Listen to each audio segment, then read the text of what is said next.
Europa is a big target for NASA exploration because we have very high evidence that there is some subsurface, maybe water reservoirs on Europa. We took the data from Europa a few weeks ago. Maybe I think Europa was like 10 days ago. So the data just came back from the telescope raw, and it actually became public immediately the moment we saw it. And we got these email alerts and say, oh, the data's there, the data's there. And then you go to the data and it looks like very tricky because it's raw data, pixels to pixels. So you spend nights and working on the data. Everybody's working, oh, what is there, what is there? And now today, we didn't know what to do about the meeting. Should we wait for the paper or should we make it public? And then say, look, the data is public. Let's tease people also because they see this cool data, maybe astrobiologically relevant or habitable or maybe potential for life.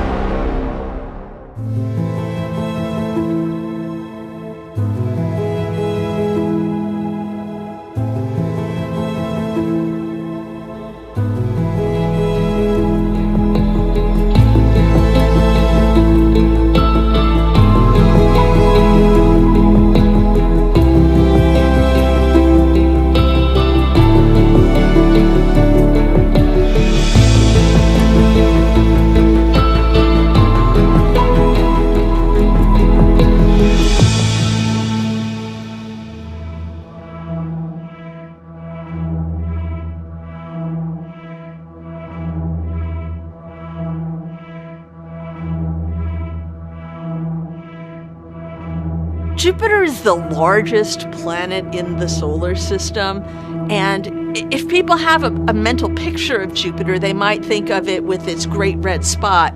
And the planet Earth could easily fit inside that great red spot. In fact, you could fit 2 Earths inside the great red spot. So it's a much, much larger planet than the Earth. And it's a fundamentally different kind of planet. We call it a gas giant because when you look at Jupiter, all you see is swirling gases. And if you could strip away that outer layer of gases, like by magic, underneath it you would see more gases. And if you took away those gases, even more, it's gases all the way down. It doesn't have a solid surface with an atmosphere. It's all atmosphere until you get like deep, deep, deep into the core of that giant world.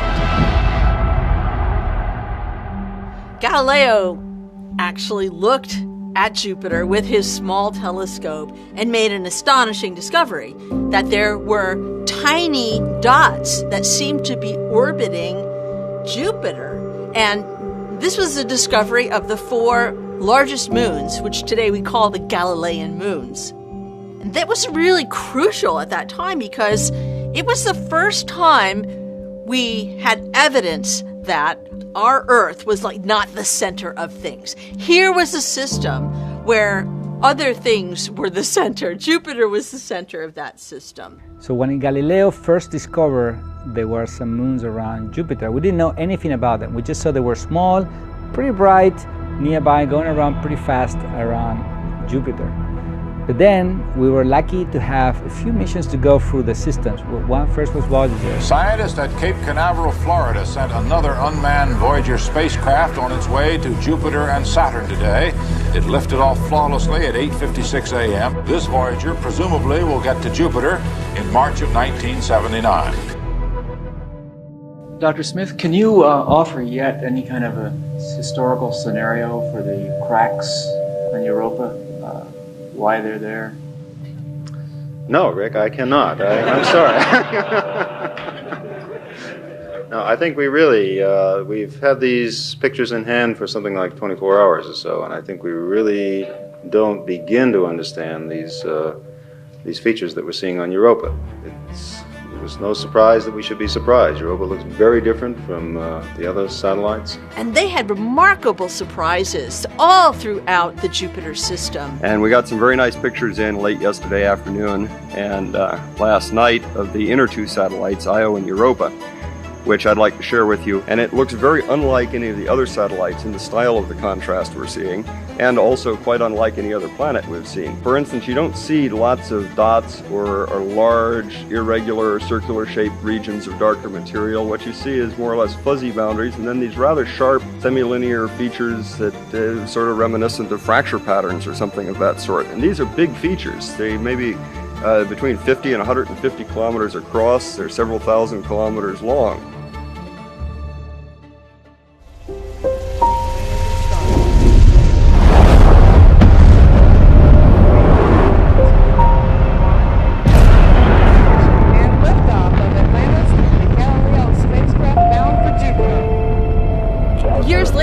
was a spacecraft named after Galileo himself that was put into orbit around Jupiter. The spacecraft is stable. Galileo is on its way to another world. It's in the hands of the best flight controllers in this world. Fly safe. And this was a challenge spacecraft because its main antenna didn't open. Galileo certainly was the most problem-plagued interplanetary project ever. We had this spacecraft that we couldn't touch. It was so far away, and it had such a huge hardware problem. We had this high-gain antenna failure, we had the tape recorder. All throughout, we had one adversity after another. And so they had to use one of the small antennas on the spacecraft to relay data back. But even so, it had new instrumentation, particularly at infrared wavelengths that we didn't have before. So it revealed a lot of new details about Jupiter and how it changes. When the first image is taken from Galileo of the surface of Europa, first of all, you see the cracks everywhere, but you also see these veins of some material being exposed.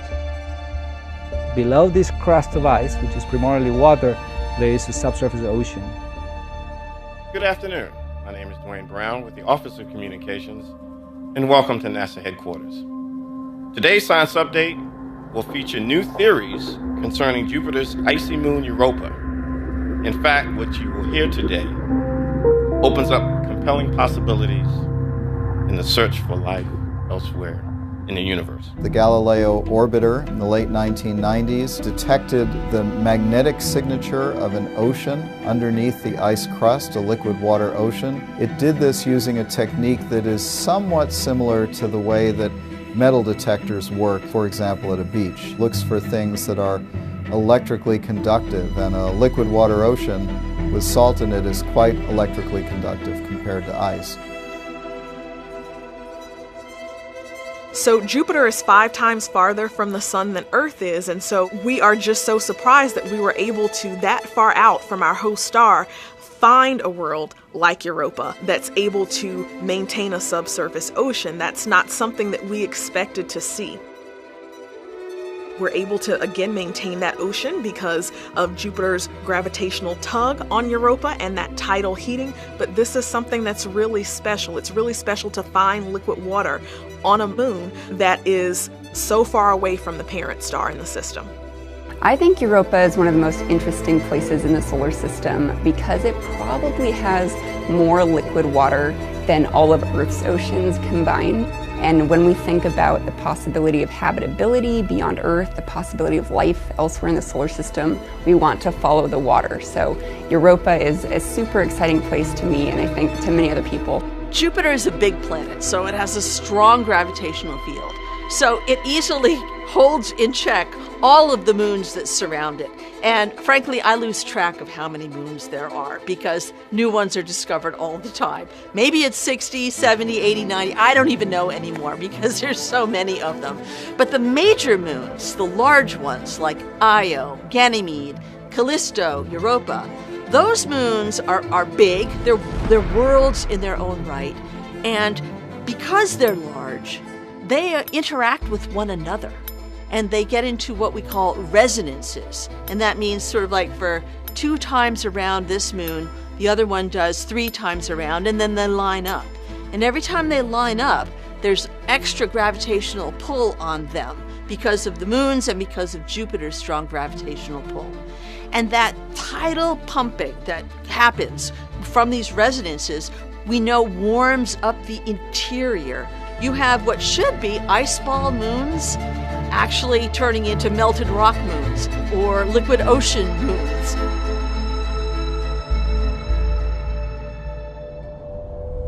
We are now less than a minute away from the end of the mission. So once the mission was nearly done, once the spacecraft was nearly out of maneuvering fuel, just to be safe and prevent it from crashing into Europa and potentially contaminating that ocean with spores, the spacecraft was redirected into Jupiter, where it burned up into its component atoms.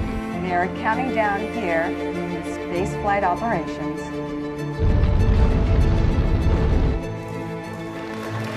The final moment. Great mission, Galileo is gone. We sacrificed Galileo to save Europa,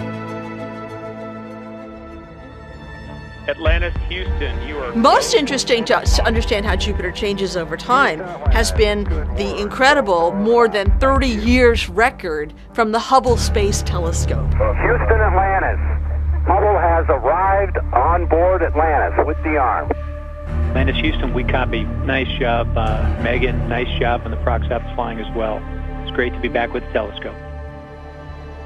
Hubble isn't just a satellite. It's about humanity's quest for knowledge. I want to wish Hubble its own set of adventures, and with the new instruments we've installed, that it may unlock further mysteries of the universe. We have been studying Jupiter regularly for decades now with the same telescope, slightly different instrumentation, but generally the same. And that has allowed us to learn things like that great red spot has actually been steadily shrinking over time. We could see that in the Hubble images over the decades that we observed it. And so the need to continue observing with ever more powerful tools until we get a new mission there, that has only intensified over the years.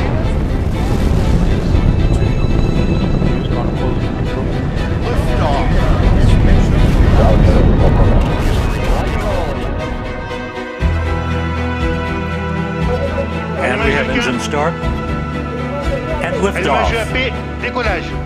Decollage, liftoff from a tropical rainforest to the edge of time itself. James Webb begins a voyage back to the birth of the universe. Well, I'm thrilled to see that it finally works, because when we started off, we got a lot of people laughing at us that was impossibly difficult, and now it's done. And we have a fully deployed JWST observatory. Well, my dream when I wrote a proposal to NASA to use what was then called the Next Generation Space Telescope to study the solar system, my dream was that it would be a broad program and that we would be able to use this telescope to do many different things. That was a dream. What's so exciting now is this dream is reality. We do now have all these observations from the near-Earth asteroids all the way to the edge of our solar system. And they're all fantastic. They just surpassed my expectations of what they would be.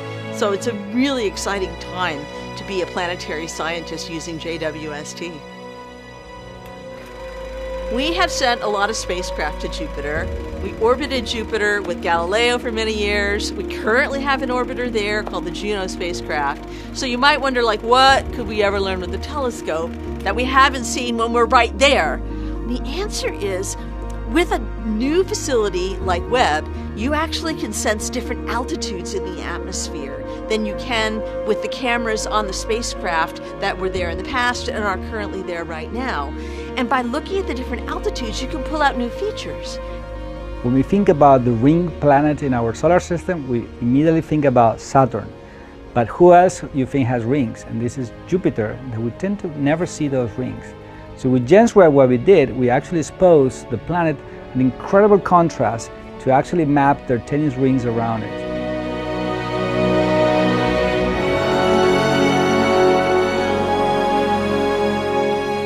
And you can see here this beautiful image of Jupiter, which is fascinating, but you can also see this tennis ring forming around Jupiter. This is like a small debris of the moons that actually form this debris and makes a little ring. And you can only achieve that with James Webb because it has this dramatic contrast.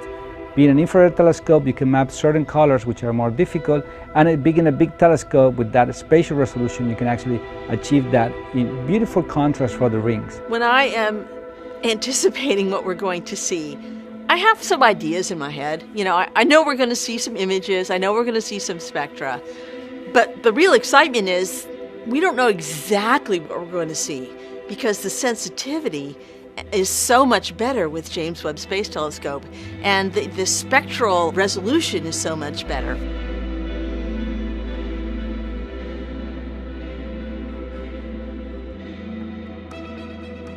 Europa probably has beneath its icy surface a global ocean of water. Everywhere on Earth that there's water, there's life. So we want to understand, could Europa be a place where life might exist today? Does it have the ingredients that could potentially support life? the ocean is so meaningful for life on Earth, and it brings such a sense of massiveness. And I think once we get to Europa, like thinking about this subsurface ocean, it's not quite the same as we think of oceans on the Earth where you got waves and such, but we also need to step back and look at it as this is a world with an ocean, possibly with habitable environments, and to be able to think about that as a connected system again, just like on the Earth, and the kind of the massiveness of that, and also how that then will tell us about other bodies in our solar system or other bodies outside of our solar system. The question of plumes on Europa has bedeviled us for a while now.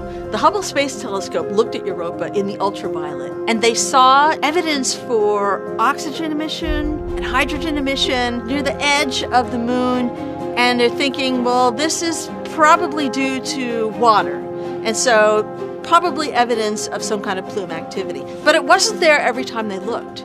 Sometimes it was there, sometimes it wasn't there. And so, controversial.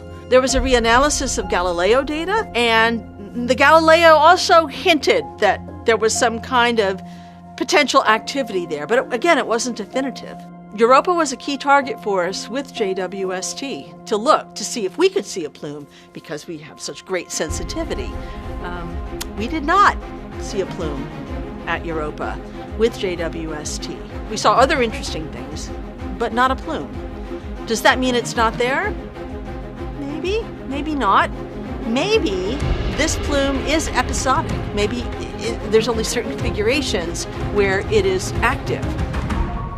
So I first got excited about using JWST when I was a grad student at Caltech. I hadn't launched yet, it wasn't available yet, but the build-up was so exciting. We were really interested in this question of the CO2, which you just cannot access through Earth's atmosphere. JWST gives us access to all of those wavelengths that we can't access through Earth's atmosphere. So there were two independent teams looking at this Cycle 1 JWST observation of Europa, and so we downloaded it as soon as it was available. I think it was right after Thanksgiving. I was actually at my parents' house. In between, making stuffing and carving the turkey, I was looking at these data and trying to test if our prediction was true. And it turns out that it was, so it was very exciting. The significance of this carbon result is that it's really another data point on what actually is probably within Europa's internal ocean. And that's the main idea. Is that ocean habitable? We needed to find where the carbon was stored, and if there's a carbon source on Europa, especially in the ocean. People think as an astronomer that you spend your life, especially your nights, outside at your telescope. I guess they think you have one at your house or something, I don't know. But when you're using professional telescopes, you typically get a tiny piece of time, maybe 45 minutes for the year, maybe 2 hours for the year. That's not a lot of time. And so there's a lot of questions that you can't answer when you only have tiny snapshots. That's the data that you get, and that's what you work with.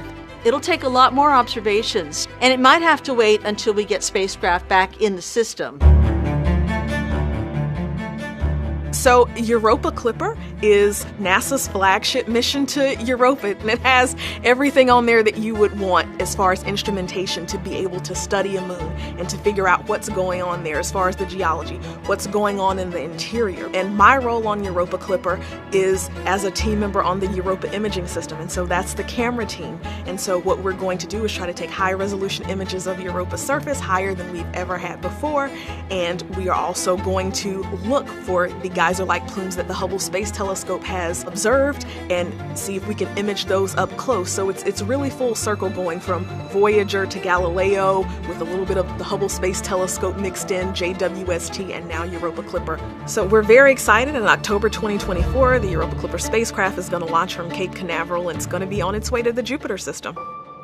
The fractures on Europa, some of them are thousands of kilometers long, and if you look at a picture of Europa's surface, they're just crisscrossing the surface. I mean, these are not just small fractures. These are fractures that would put the Grand Canyon on Earth to shame. So these are just massive fractures, and again, many of them form because of tidal heating, because of the gravitational pull of Jupiter on Europa. So that just shows you how powerful Jupiter is and how much bigger it is in Europa. So we have organics, we have water, and we have energy, 3 of the necessary ingredients for life. So Europa looks like a good place to look for habitable environments.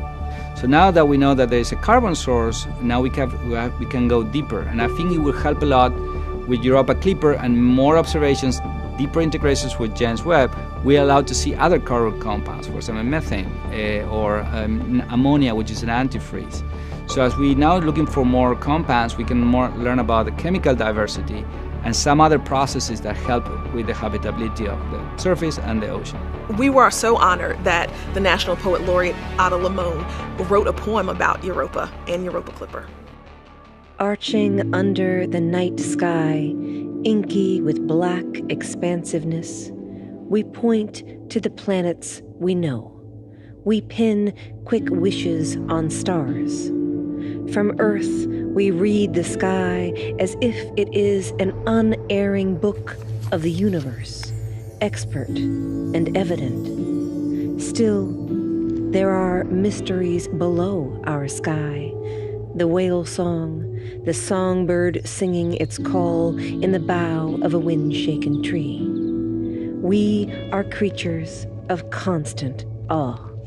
Curious at beauty, at leaf and blossom, at grief and pleasure, sun and shadow.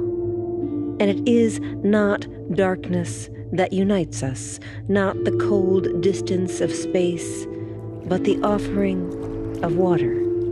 Each drop of rain, each rivulet, each pulse, each vein. Oh, second moon, we too are made of water. Of vast and beckoning seas, we too are made of wonders, of great and ordinary loves, of small invisible worlds, of a need to call out through the dark. The collaborative experience of being on Europa Clipper is pretty amazing. You have scientists who were around when the Galileo spacecraft, who were actually on, team members on the Galileo mission, and so they have this vast amount of knowledge about Europa, and any question, just about any question you ask, they could answer. And so it's so amazing. But then you have those of us who, when the Galileo spacecraft was at Europa, who were in middle school. When we come in, we have these new ideas, and so just the mesh of the folks with the wisdom and the experience from the Galileo mission era, and those of us who are newbies and kind of coming in and having mentorship from them, but also having our own ideas, it's been really great. My first experience with science, at first I didn't really like science when I was in middle school or junior high school, as people call it, but I got to high school and I took a very, very good honors biology course. And so at that point, I was pretty much stuck on biology. I wanted to have some sort of job where I could use biology. I wanted to be a marine biologist or a doctor or something like that. And that's the track that I wanted to go on. And then my junior year in high school, I took an earth science course where one of the units was astronomy. And so we learned about the life cycles of stars and how they die and they can go supernova and some of them become black holes, and I was hooked, and I could not believe that people actually got paid to study things that were that cool. And along the way, I spent a summer at the Johns Hopkins University Applied Physics Lab studying Europa and completely fell in love with planetary science, and I really fell in love with Europa. So we have all these missions going there to explore these moons in detail, but where are we going to go? What are we going to find? What is the best way to explore these moons? One day maybe sending humans to Europa. People have thought about, what might life on Europa look like. Of course, on Europa, there's no sunlight penetrating through that ice shell, for photosynthesis in the ocean. So it has to be life that's independent of sunlight. And on Earth, the most analogous environment is probably hydrothermal vents at the seafloor. So places where seawater is interacting with seafloor rock. 2023 has been an amazing year for JWST. It has seen so much science starting to pour out of the telescope and into papers that are now being published. So what an exciting time for someone like me who's been waiting and watching for 20 years. This is the year where the science has started to flow.